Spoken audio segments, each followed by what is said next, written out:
Vamos lá então, gente. A gente está no nosso sexto encontro. Está acabando, hein, pessoal? São só mais 458 encontros, tá bom? Tô brincando, gente. Só para vocês fiquem tranquilos, tá bom? Não é tudo isso de encontro, não. Mas nós estamos no nosso sexto encontro. Graças ao bom Deus, tem sido muito bom, tanto para mim quanto para vocês, eu imagino. E hoje a gente vai falar sobre um assunto muito interessante. E ele é tão simples, mas a gente dá uma patinada, eu creio. A gente dá uma patinada em relação a essas duas palavrinhas, devocional e oração. O que será que é isso? O que a gente pode aprender sobre devocional e sobre oração? Então, hoje a gente vai falar basicamente desses dois pontos e eu espero que a gente tenha uma aula bem legal aí. Que lembre-se disso, gente. O que vocês quiserem falar, podem interromper. Ah, Diego, estou com dúvida em tal coisa, não entendi muito bem e tal. Ah, eu quero compartilhar algo com vocês e tal. Aí vocês podem falar, tá bom? Então vamos lá, nosso primeiro slide aqui começa já com uma pergunta. Você já experimentou um tempo a sós com Deus? E quando eu falo a sós, é a sós mesmo. Você e Deus. Não você e um amigo e Deus, ou na igreja, algo desse tipo, né? E eu coloquei aqui, né? Assim como uma boa alimentação e exercícios físicos são necessários para mantermos nossa saúde física, um tempo a sós com Deus é necessário para o nosso crescimento espiritual. Então, esse tempo a sós é também chamado de momento devocional. Eu quero deixar bem claro isso para vocês. Existem duas formas em relação a devocional. Lembrem disso, anotem onde vocês quiserem, pensem bastante sobre isso. Existe o momento devocional e existe a vida devocional. Vou fazer a diferenciação entre os dois aqui. Momento devocional é um tempo que você retira. Então, eu tiro um tempo para aquele momento eu ter uma leitura bíblica, eu entender sobre um texto, seja ele um capítulo, seja ele um livro inteiro que você vai ler. Então, é um tempo, você tira esse tempo. E esse tempo é um tempo precioso, é um tempo pode ser até estipulado, né? Mas não precisa, ou 10 minutos, ou 2 horas, sei lá. E é esse tempo que é o tempo de nutrição, de crescimento. E é interessante a gente pensar que quem não tem um momento, lembre disso, momento de devocional, muitas vezes não cresce e não amadurece. Eu não sei vocês, se vocês conhecem pessoas que são 40 anos cristãs. Não, sou evangélico, sou aquilo e tal. Mas quando você olha para a vida dela, nada muda, não tem crescimento, não tem maturidade, são os mesmos erros, as mesmas falas, os mesmos problemas, os mesmos pecados, tudo da mesma coisa. Será que está faltando vida devocional? Será que está faltando momento devocional? Com certeza. Quando você conversa com essa pessoa, a Bíblia está lá, aberta no Salmo 90, no meio da sala, muitas vezes. Então, a gente tem que pensar nesses dois pontos antes da gente entrar, basicamente, na questão de devocional, tá bom? Momento devocional, você tira um tempo do seu dia para ter o compartilhar da palavra de Deus para você. Então, você vai abrir a Bíblia, o celular, algo desse tipo, vai ler um versículo e vai perguntar: Deus, o que o Senhor quer falar comigo aqui hoje? Esse é um momento devocional, ok? Agora, a diferença de momento devocional para vida devocional. Isso é importante a gente dizer, porque todo cristão ele tem que se envolver em momentos devocionais, que aí é o tempo estipulado, onde você para, pensa e estipula. Vou tirar uns 20 minutinhos hoje, vou tirar 10 minutos, vou ter um texto, vou ler uma carta de Paulo, vou ler um livro de João e tal, aonde você vai tirar esse tempo. É um momento devocional. Isso é diariamente. Você faz esse momento devocional. Agora, a vida devocional é um pouquinho diferente. A vida devocional tem a ver com constância. Por exemplo, você está no carro e você lembrou de um texto bíblico. E ali naquele momento, aquele texto bíblico falou no teu coração, mesmo no carro. Não foi um momento devocional, mas foi uma vida devocional. Você está na fila do banco e está demorando muito e um cara corta a sua fila. Vem aquele nervo que você quer, né, abraçar aquela pessoa, né, falar algumas coisas belas para ela, né? E aí vem um texto na sua cabeça. não irai-vos, né? Esteja com compaixão, generosidade, com amor e tal. Aí, opa, você... Então, isso é vida devocional. Quando o pecado bate em sua porta, quando o erro, quando há uma transgressão da lei, que você sabe, você pensa, isso é vida devocional. Então, isso quer dizer que todo cristão tem uma vida devocional. O grande problema é que muitas das vezes as nossas igrejas se envolvem com o cristianismo de uma forma religiosa, que foi o que a gente falou semana passada. Então, o religioso ele não vai ter vida devocional e ele não vai ter momento devocional. Para falar a verdade, ele não vai ter nada disso. Por quê? Porque para ele não faz sentido ele ter esse tempo de nutrição de Deus. É basicamente isso, é nutrir da vontade de Deus, da palavra de Deus. Então, dá para a gente conciliar essas duas coisas, certo? Então, nós temos o momento devocional e a vida devocional. Por que vida devocional? Porque a vida do cristão, ela é um culto o tempo todo. Ela é uma devocional o tempo todo. Então, ela é uma constante oração, ele é uma constante cântico, adoração, confissão, estudo. Hoje nós temos um momento de ensino, certo? É o que a gente está tendo aqui agora. É um momento de ensino. Das 8 e pouquinho até 9 horas e pouquinho. É um momento de ensino. Só que quando você sai daqui, isso não quer dizer que você parou de aprender, ou que você parou de orar, ou que você parou de ensinar, ou de cantar, ou de adorar, de louvar. Não. A tua vida é um culto diário. Aquela ideia de que estamos indo para o culto. Sim, faz sentido. Que aí aquele culto é o culto de comunidade. Está todo mundo junto adorando a Deus. Ok. Mas o culto diário, ele permanece. Por quê? Porque senão a gente cai num problema, e esse é um grande problema, que é a questão da vida religiosa diferente da vida secular. Não existe isso, gente. Nós somos cristãos, tanto na vida secular, entre aspas, e na vida religiosa, entre aspas. Nós somos chamados para todo o tempo. Então, a nossa vida é um culto por completo. Beleza? Entendeu essa questão? Vida devocional e momento devocional. O cristão precisa de qual? Dos dois. Então, se você está fracassando em algum desses dois, a gente vai poder ver alguns textos aqui para basear o nosso argumento, tá bom? Eu coloquei aqui 6 perguntas que vão nortear o que é basicamente devocional e um tipo de oração. O que é basicamente isso, beleza? Quem quiser falar, pode mandar aí sem problema nenhum, tá bom? Vamos lá, então. Qual que é a importância da devocional? Alguém pode abrir para mim esse texto? João 17:3. Vamos lá, peguem as suas Bíblias aí, coloca a Bíblia do lado. Lembrem disso, a gente vai até o final com a Bíblia aberta, lendo alguns textos aí.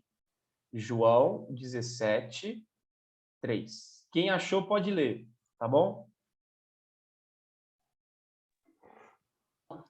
João 17:3 diz assim: e a vida eterna é esta, que te conheçam a ti, o único Deus verdadeiro, e a Jesus Cristo a quem enviaste.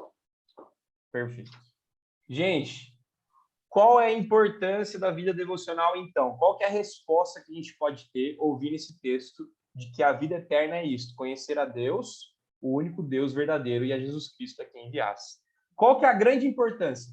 Gente, é saber que quando eu tenho uma devocional, tanto um momento devocional quanto uma vida devocional, eu estou buscando a conhecer a Deus.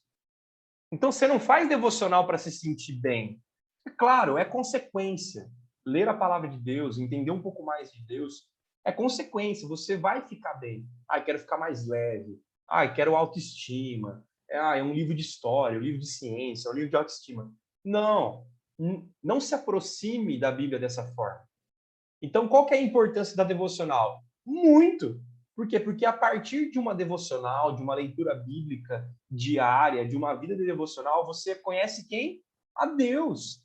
E o texto que o Clóvis leu, exatamente isso que está falando. A vida eterna é o quê? Conhecer a ti, o único Deus verdadeiro, a Jesus Cristo, a quem enviaste ao mundo. Então, se você, sei lá, ouviu alguém falando assim, não é tão importante assim a vida devocional. ter momentos devocionais. Esquece, essa pessoa está muito, muito doida. Por quê? Porque se na devocional eu olho para o texto bíblico e falo, Deus, o que o Senhor quer falar comigo? E eu estou aprendendo quem Deus é, e essa é a vida eterna, essa é o objetivo da nossa vida, como que não é importante? É extremamente importante. Então, a vida eterna está nesse livro, esse livro está nas nossas mãos, né? Deus está aqui. Então, saber quem Ele é, como Ele é, o que Ele faz, conhecer a Deus, é a importância de uma vida devocional. Ah, Diego, não faço. Então, quer dizer que você não quer conhecer a Deus, não se importa com aquilo que Ele diz, não entende aquilo que Ele diz e acha que é fútil ter uma vida devocional ou um momento devocional, né? Eu peguei um exemplo aqui, né? Se a gente gosta muito de alguém, esposa, esposo, namorado, namorada, uma pessoa que a gente tem muito carinho, o que você faz? Você quer conhecer ela. Então você quer saber que time que torce, o que gosta de comer, qual é a cor preferida, se é feliz, se é brava, se é disso, se é aquilo, que cidade que nasceu. Você quer conhecer essa pessoa. Então, o nosso Deus é exatamente assim, ele é um Deus pessoal. Ele quer que a gente conheça ele. Ele quer que a gente conheça ele. Então, lembra disso. Por que é importante? Porque na devocional, na leitura bíblica, eu conheço a Deus. É basicamente essa a resposta. E aí eu pergunto para vocês, será que não é tão importante assim? Será que conhecer a Deus não é tão importante assim? Eu creio que a humanidade passa por tantos bocados porque não olham para a Bíblia, não olham para a palavra de Deus, não tem devocional, vida devocional, momento devocional, não tem nada disso. Então, a primeira resposta basicamente é isso. Para quê? Qual a importância da vida devocional? Conhecer a Deus. Então, consequências dessa vida devocional. Ok, você vai ser feliz, você vai ser uma pessoa mais bondosa, mais generosa, sem culpa, sem mágoa, muitas vezes.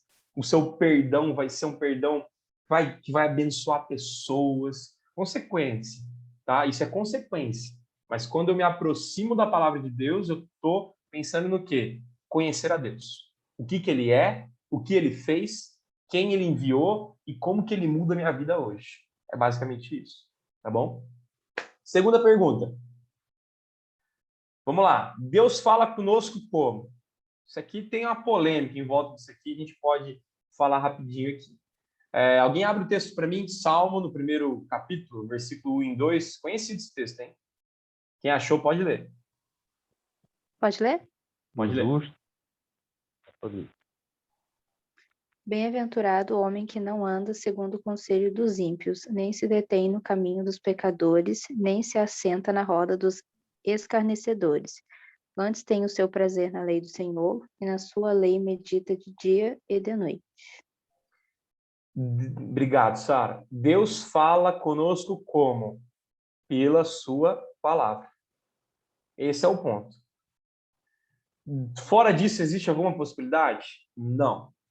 Deus pode te incomodar, Deus pode te balançar com o Espírito Santo que é dele, constranger por causa do pecado, que esse é o papel do Espírito Santo, constranger a gente, apontar o erro no nosso coração e transformar o nosso coração. Ok, mas aonde eu escuto a voz de Deus? Na Bíblia. Esse é o ponto. Olha que interessante, o texto vai dizer, feliz aquele que não segue o conselho dos perversos. O conselho do perverso é fácil, nós temos um monte aí fora, um monte de gente dando conselho louco.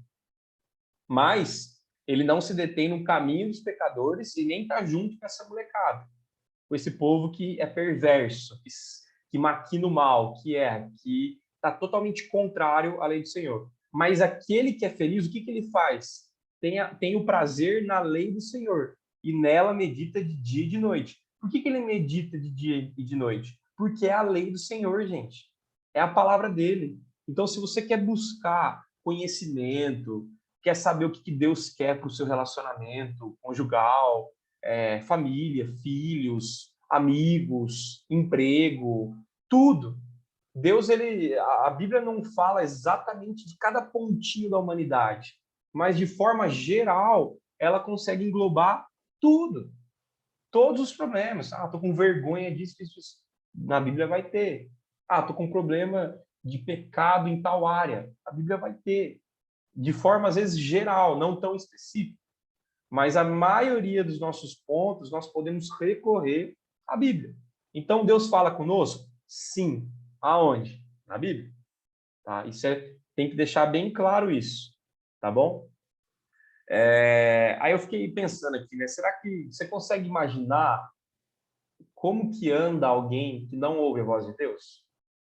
Porque se Deus está falando e ele fala pela Bíblia, se eu não olho a Bíblia, se eu não tenho devocional, se eu não tenho tempo diário na Bíblia, eu não estou o quê? Escutando a voz de Deus.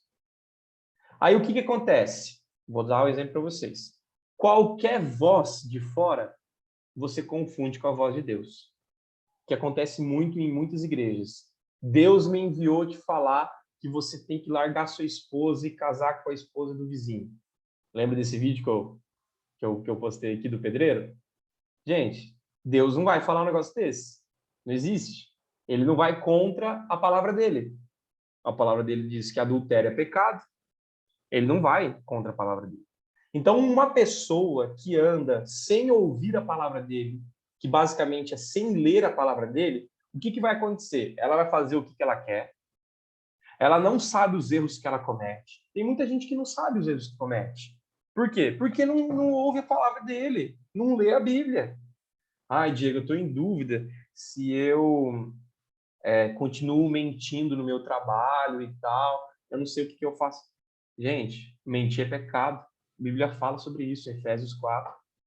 Aquele que mentia, não minta mais, passe a falar a verdade. Como que a pessoa tem dúvida se ela vai continuar mentindo ou não? Você percebe como que a gente erra porque a gente não conhece? A gente não conhece a Bíblia e aí a gente erra.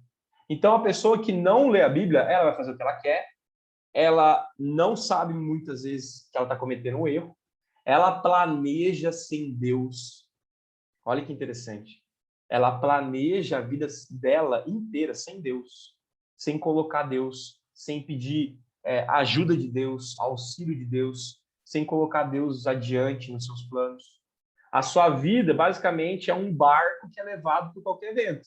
Então, chega uma pessoa, não sei, lá da Indonésia e fala, não, eu encontrei o verdadeiro evangelho, e o verdadeiro evangelho tá vou viajar bastante aqui, num mamute, no meio do gelo lá, e lá no gelo tinha uma frase escrita que todo mundo que cortar o braço direito vai para o céu.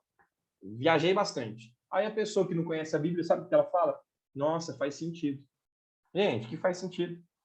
Se Jesus é o caminho, a verdade e a vida, ninguém vai a Deus senão por ele. Vocês percebem, então, como que uma pessoa que vive sem devocional, sem momento devocional, sem vida devocional, leva a passada de perna rapidamente. Então, o ponto aqui é, ouça a voz de Deus hoje. E como que ele fala? Bíblia. Bíblia. Por isso a importância da Bíblia. Por isso a importância da Bíblia. Eu vou dar um exemplo aqui rápido para vocês de como que Deus fala hoje. Agora. Deus vai falar agora com o seu coração. Quer ver? Salmo 119, versículo 28 diz assim: Minha alma chora de tristeza. Fortalece-me com a tua palavra. Olha só. O salmista está dizendo algumas coisas interessantes para a gente aqui. Primeiro, ele está falando que a alma dele está chorando de tristeza. Aqui a gente já livra alguns problemas que a gente acha que está errado no cristianismo. Algumas pessoas podem falar para você, nossa, mas então eu posso chorar? Pode. O salmista também chorou. Ele acabou de falar, minha alma chora de tristeza. Minha alma está chorando de tristeza. Nossa, então eu posso ter tristeza? Pode ser cristão e ter tristeza? Sim. Por quê? Porque o texto acabou de falar que pode. Olha que coisa maluca, gente. Deus está falando para a gente hoje, aqui agora. Então, é que falta a gente olhar para textos e falar, Deus, fala comigo. Falta, na verdade, a gente abrir Bíblia. Nossas Bíblias estão muito fechadas. E, infelizmente, por muito tempo, a gente fica muito tempo, mas muito tempo sem ler um texto, sem ter um momento devocional e uma vida devocional. E é interessante que o momento devocional, que é o tempo que você tira específico para aquele tempo, para aquilo que Deus quer falar com você, vai afetar a sua vida devocional. Logo de manhã, quando você lê um texto desse, se você encontra alguém no seu serviço que está chorando, que está triste, você pode virar para ela e falar, olha, a gente pode chorar, sabia? Puxa, sério, a gente pode chorar, mas eu não estou sendo contra Deus, não. Tem um texto na Bíblia, no Salmo 119, versículo 28, diz que o salmista também chorou. O coração dele estava triste. Mas sabe o que fortaleceu ele? A palavra de Deus. Porque o texto está falando isso. Você quer ler mais textos comigo? Olha só, então, um momento devocional fez com que afetasse a sua vida devocional. Agora, se a pessoa não abastece no momento devocional, é o tanque vazio. É a pessoa que está com fome. Então, ela vai sempre ficar... Aí a pessoa está chorando lá no trabalho, não vai lá conversar com ela. Ai, mais problema, né, para mim, né? Deixa quieto, nem vou chegar lá perto. Não dá consolo, não dá amor, não traz para perto. Isso é muito interessante, gente. A gente tem que lembrar disso. Deus fala conosco. Como? Com a Bíblia. Mas como então o que há a resposta? Ah, Diego, só Deus fala com a gente, né? Não, não é só Deus que fala com a gente. Nós também falamos com Ele. Por quê? Porque é um relacionamento. Deus, eu lembro vocês sempre disso. Deus não é Zeus. Essa ideia da mitologia grega. Não, não é Zeus. Deus é um Deus relacional que envia Cristo Jesus para morrer pelos nossos pecados, para mudar a nossa vida. E esse Deus relacional faz com que eu também fale com ele. Vamos lá? Salmo 6, versículo 9, que é a nossa terceira pergunta. Diz assim: o Senhor ouviu minha súplica, o Senhor responderá a minha oração. Agora a gente entrou num pontinho aqui na questão da oração. Gente, oração nada mais é do que algumas palavras que talvez você tenha ouvido durante a sua vida como cristão, ou não. Súplica, pedido, clamor, intercessão, oração, grito, desespero, lágrimas, choro. O ponto é, para quem você direciona isso? Então, tem pessoas que estão fazendo orações, mas não estão direcionando isso para Deus. O texto está dizendo aqui, o Senhor ouviu a minha súplica, a minha oração, o meu pedido, meu choro, meu clamor, as minhas dificuldades. E o Senhor responderá a minha oração.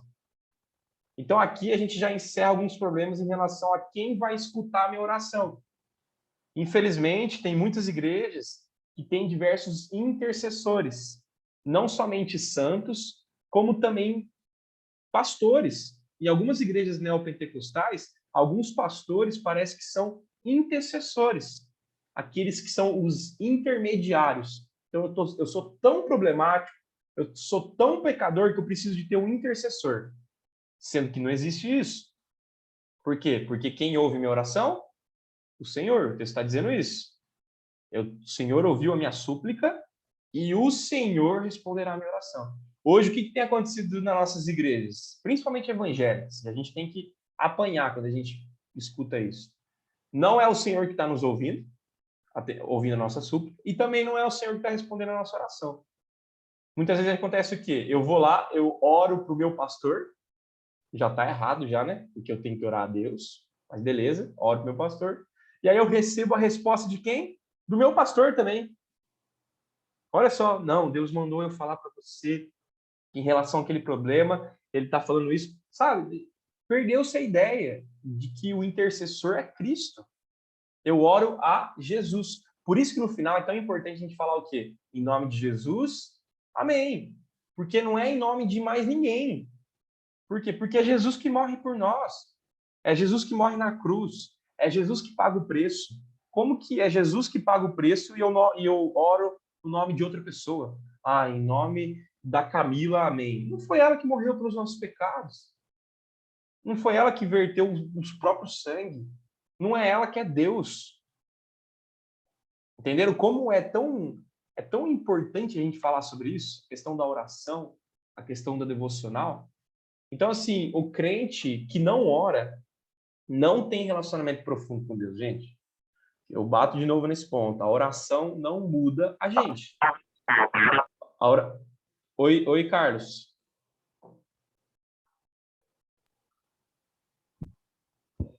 Celular que deu pau aqui. Ah, não, tranquilo. A oração não muda Deus. A oração muda a gente.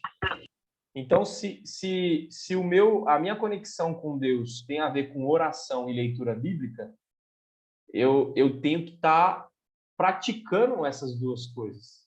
Por quê? Porque na oração, Deus me transforma. Na Bíblia, eu sei o que Ele quer. Então, talvez na oração, eu seja um pouco quebrado por Deus.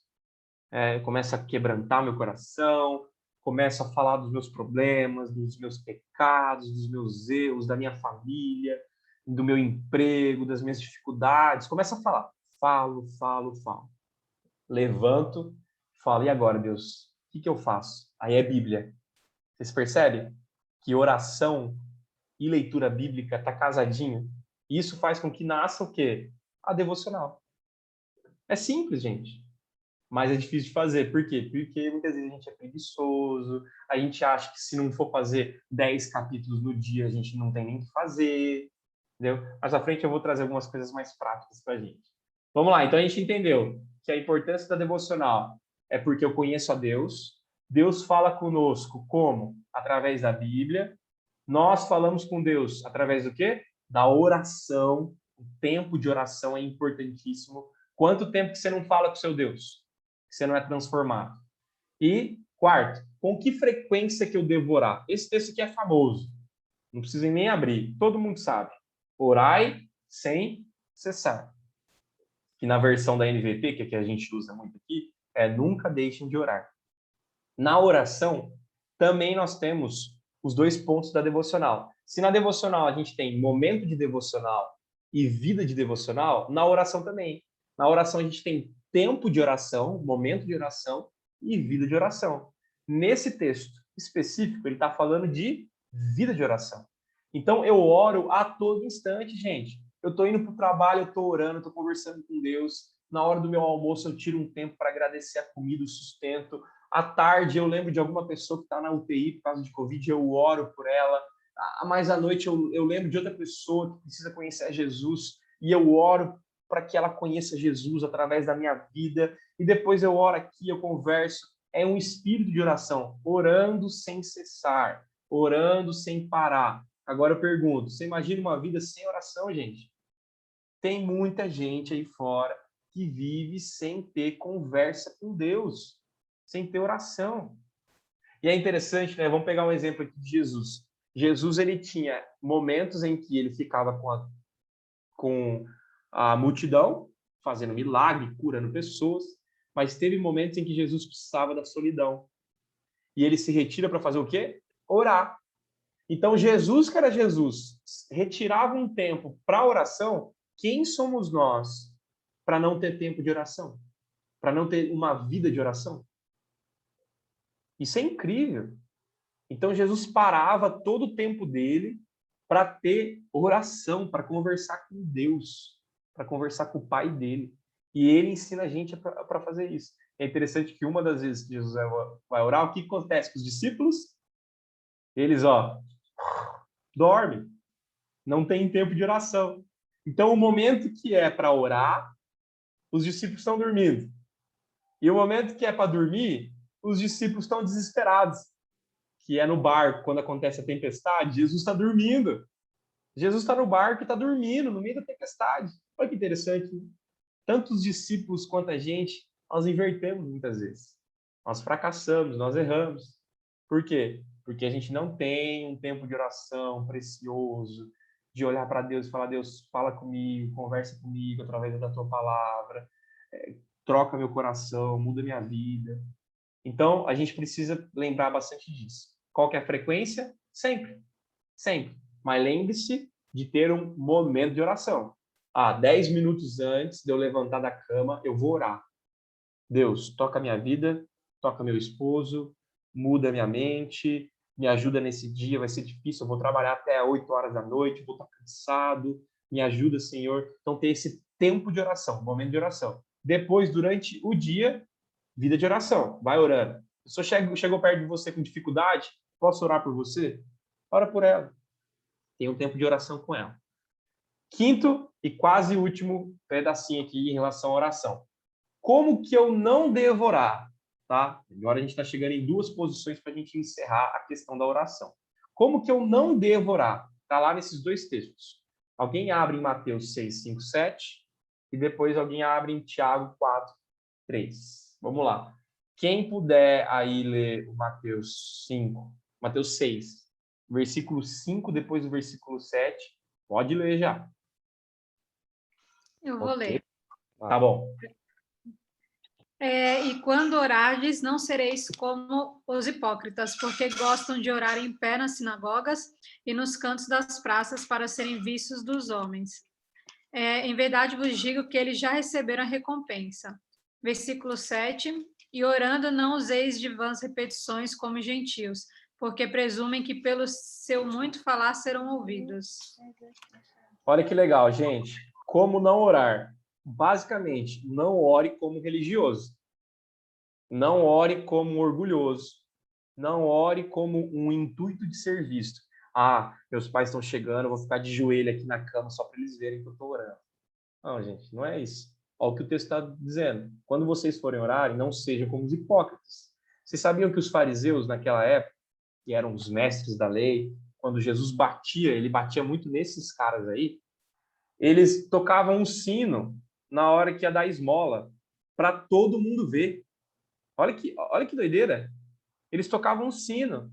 Por quê? Porque eram hipócritas, orgulhosos, para mostrar quem eles eram. Então não era Cristo que crescia, eram os fariseus que cresciam. Ó, tocando o sino aqui, hein? Tá todo mundo vendo eu dando uma esmola aqui, hein? É basicamente o fariseu quando entra no templo também, né? Contra o publicano. O publicano tá como orando? Batendo no peito, falando, ó, Deus, ser propício a mim, sou pecador, sou errado, fracasso demais. O outro tá orando como? Ah, Deus, obrigado porque eu não sou igual a esse publicano, sem vergonha, promíscuo, perverso. No final, Jesus fala, quem que saiu redimido? Quem que saiu justificado? O publicano. Então, na ótica de Jesus, na visão de Jesus, quem perde, ganha. Quem ganha, perde. Então, a nossa vida de oração nada mais é do que realmente chegar e falar, Deus, estou perdido. Perdi minha mente, perdi minha visão, estou sem planos no futuro, estou com dificuldade, Deus me ajuda. E aí você ganha a resposta de Deus. Agora, aquele que chega como os hipócritas, que gostam de orar em público, como a Cibele leu para a gente aqui, nas sinagogas, para que todo mundo veja e tal, esses aí, ó, receberão a sua recompensa. Essa recompensa é dolorosa, viu? E aí, no versículo 7 vai dizer, olha, na hora de você for orar, não precisa de repetição não, viu? Tem gente que tem medo de orar, sabe por quê? Porque a vida inteira aprendeu que a oração tem que ser difícil. Quem disse que a oração tem que ser difícil? Quem disse que oração tem que ter um português correto? Quem disse que oração tem que ter palavras bonitas? Quem disse que oração tem que ser cumprida? Olha só, por muito tempo a gente aprendeu que oração tem que ser com palavras bonitas, com floreios, com repetições, muitas vezes sem entendimento, né? Então, não ore assim, gente. Se até hoje vocês tiveram um envolvimento de oração, vale muito mais se acordar num dia e falar, Deus, olha, eu estou sem força para orar, mas me ajuda. Em nome de Jesus, amém. Olha, ponto.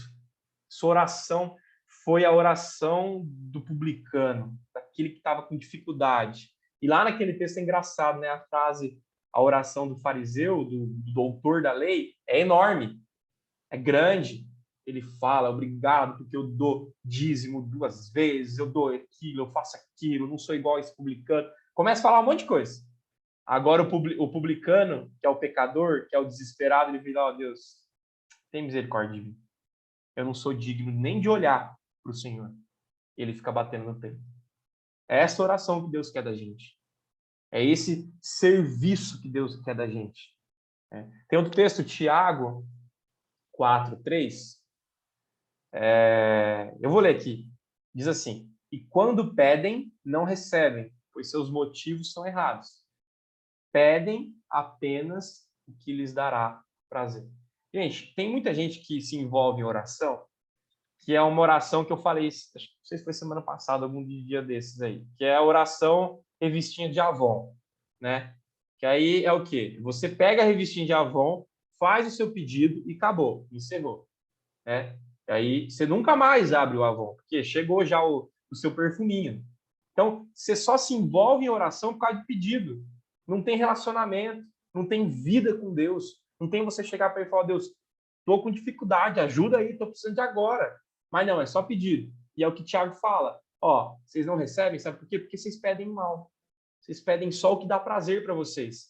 A pessoa, até na hora da oração, é orgulhosa, é arrogante. Só ora por ela, só pede por ela, só pede por uma casa melhor, um trabalho melhor, um carro melhor, uma vida melhor. Sendo que muitas vezes tem crises que nós passamos, como o Tiago mesmo disse, que muitas crises que nós passamos é para a perseverança da nossa fé. Então tem bucha que a gente está passando que é para a melhoria da nossa fé. Então você vai orar talvez para que essa bucha passe, essa crise passe, mas não vai passar, porque Deus quer te ensinar nessa crise. Então começar a orar por outras pessoas, orar por pessoas que estão doentes, você começa a tirar um pouquinho o foco de você. E você começa a orar por outras pessoas também. Ora por você, mas ora também por outras pessoas. Né? Sexta pergunta, a gente está encerrando aqui, tá bom? Então, como que a gente deve orar, então, Diego? A Bíblia responde também. 3 textos, vamos lá. Alguém abre em Mateus, outra pessoa abre em 1 João 5,14 e outra pessoa abre em Mateus 6,6. Eu posso ler Rodando. Mateus 21? Pode ler, Dani, já pode ler. E tudo quando pedires em oração, crendo, recebereis. Perfeito. Primeiro passo, como orar? Creia. O Deus Todo-Poderoso está te ouvindo. Creia. Tudo que você pedir, orar, abrir seu coração para Deus, creia. É Cristo te ouvindo. É Deus te ouvindo. E Ele vai te responder. Não sei se a resposta vai ser um silêncio, se vai ser imediata, se vai ser daqui 30 anos, se vai ser um conforto. Não sei. Mas creia nisso. Estamos certos que Ele nos ouve. Sempre. Quando a gente pede, sempre. Nós estamos aqui crendo. Crendo e crendo e crendo. Então, eu creio que Deus está me ouvindo. Tá bom? Segundo passo, 1 João 5,14. Posso ler? Pode ler. E esta é a confiança que temos para com Ele, que se pedimos alguma coisa segundo a sua vontade, e Ele nos ouve. Exatamente. Então, nós estamos certos de que se a gente pedir algo conforme a vontade de Deus, vai vir. Então, eu sei que Ele escuta, eu sei que se for da vontade dEle, vai acontecer. Então, esse é um envolvimento importante para que a gente tenha. O último texto, como que a gente deve orar? Posso ler? Pode, Mateus 6,6. Mas quando você orar, vai para o seu quarto, feche a porta e ore a seu pai, que está em secreto. Então, seu pai, que vem em secreto, o recompensará. Esse texto que a Gé leu é o texto do momento de oração. É o texto, veja como repete a palavra secreto. Né? Mas quando vocês orarem, vá ao teu quarto em secreto e o seu pai em secreto vai te observar e vai te recompensar em secreto. O que quer dizer isso? Momento de oração, choro, rasgar dos olhos, do coração, é momento em que você fecha a tua porta e fala com Deus. Uma pessoa que tem uma boa prática de fechar a porta e orar no banheiro, não sei, aqui fala quarto, mas pode ser em outro lugar, ela tem uma vida devocional, uma vida de oração muito mais intensa. E é interessante porque quando ela vai orar em público, ela vai ser rápida. Tem um teólogo que fala isso, chama Moody, ele é um comentarista bíblico, ele fala, a pessoa que entendeu Mateus 6,6, quando ela for chamada para orar, ela é prática, ela é rápida. Por quê? Porque ela sabe que ali não é o momento dela rasgar o coração, muitas vezes.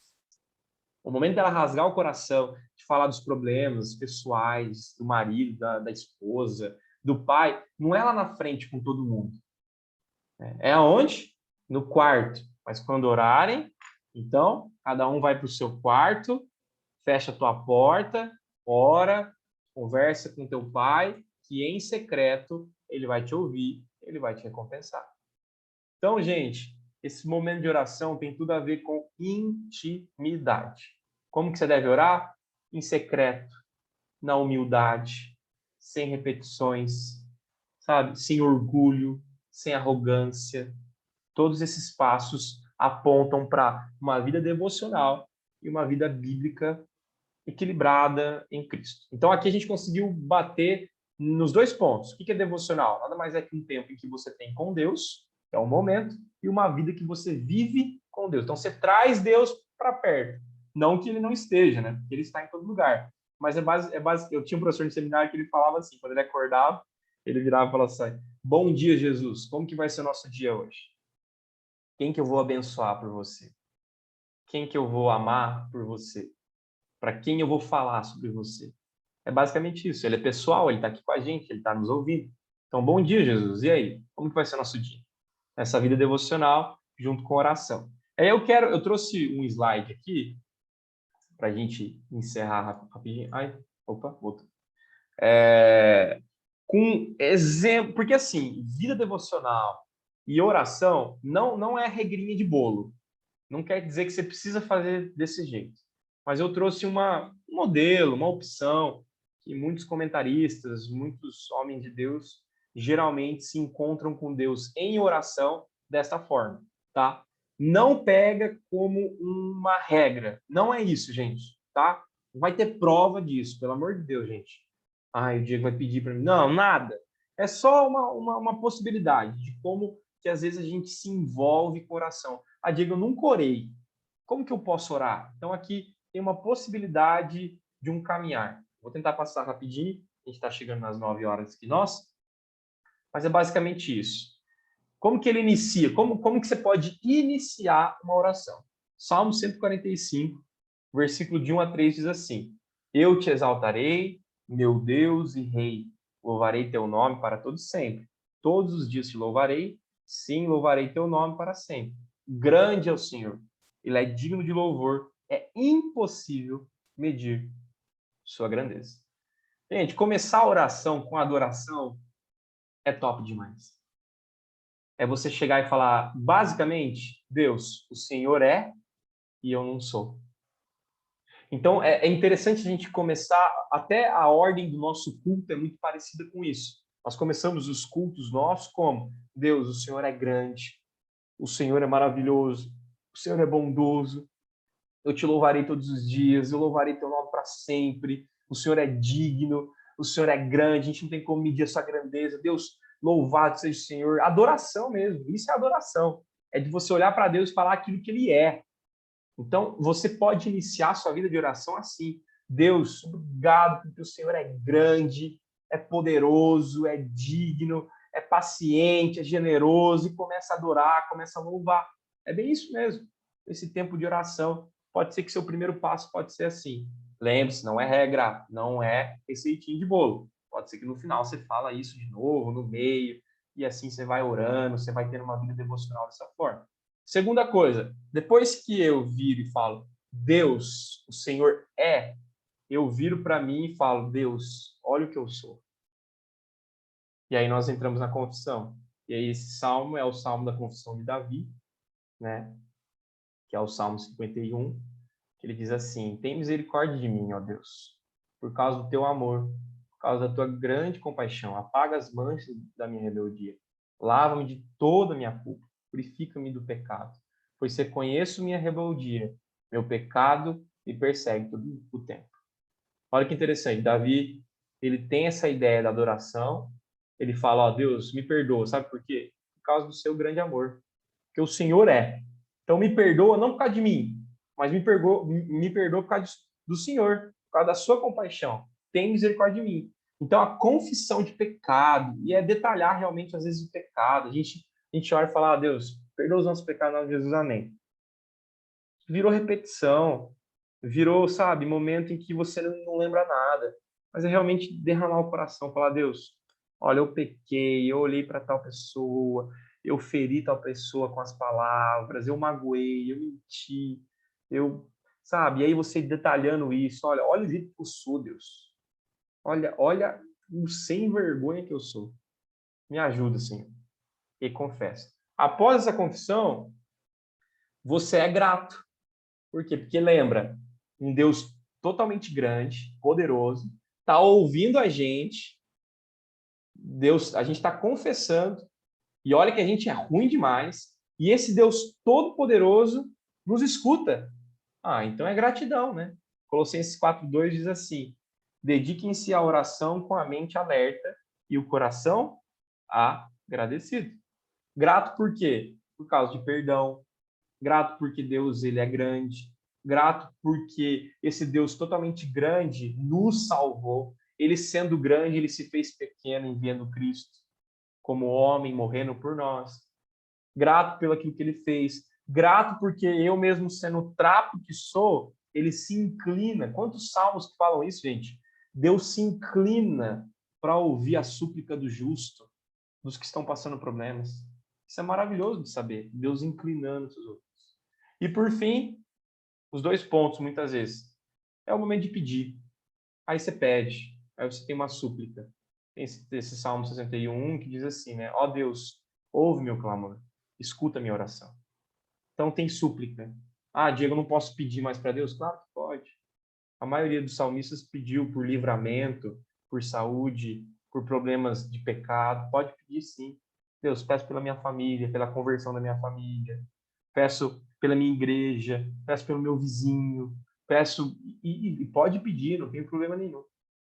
Peço por perdão, peço pela tua graça, pelo teu amor, escuta. Peço pelos meus erros, e assim você vai pedir. E por fim, a ideia da intercessão, né? Deus, pelos nossos pecados, né? Nesse último texto, que é o texto de Tiago 5:16, diz assim: portanto, confessem seus pecados uns aos outros e orem uns pelos outros para serem curados. A oração de um justo tem grande poder e produz grandes resultados. Confessem pecados uns aos outros. Orem um pelos outros. Interceda um pelos outros. É basicamente isso. É o Clóvis orando pela Cibele, que ora pela Jéssica, que ora pela Camila, e que ora pelo Alisson, pela Nicole, que também ora pela Sara, um orando pelos outros. Por quê? Porque a oração do justo tem grande poder. Para que Deus converta nosso coração, para que Deus mude as nossas situações. Hoje, então, nós entendemos sobre devocional e oração. Coisas que não podem ser da sua cabeça. Devocional é um momento que você tira. Tem que tirar esse momento? Tem, gente. Nem que seja 5 minutos. Mas lembre, se a devocional é o momento que você quer conhecer a Deus, você vai conhecer a Deus com 5 minutos? Você vai conhecer a Deus com 5 minutos? Você vai conhecer a Deus com muito mais. Pode começar com 5 minutos. Né? Não coloque, não estipule regras altas, né? Eu tenho que ler 15 capítulos por dia. Aí você não consegue, se frustra. Não, Deus, eu quero ler um versículo. Eu acabei de aprender sobre isso. Amanhã eu vou ler um versículo. Vou acordar, vou ler um livro. Vou ler o capítulo 119 do Salmo. Estou lá. Vou ler um versículo. Lâmpada para os meus pés, a tua palavra, luz para o meu caminho. Deus, seja a lâmpada na minha vida hoje.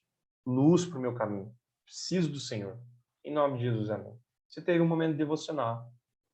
Então, lembre, devocional é um momento e devocional é uma vida devocional. A todo instante, nossa vida é um culto. Nós vamos adorando, nós vamos ensinando, nós vamos aprendendo e assim por diante. A oração é do mesmo jeito. Nós temos um momento de oração e nós temos uma vida de oração. A pergunta é, será que nós temos isso? E o desafio é, vamos viver isso? Amém? Vamos viver isso. Quero orar por vocês, a gente já encerrando o nosso tempo aqui. Passei um pouquinho, 6 minutinhos.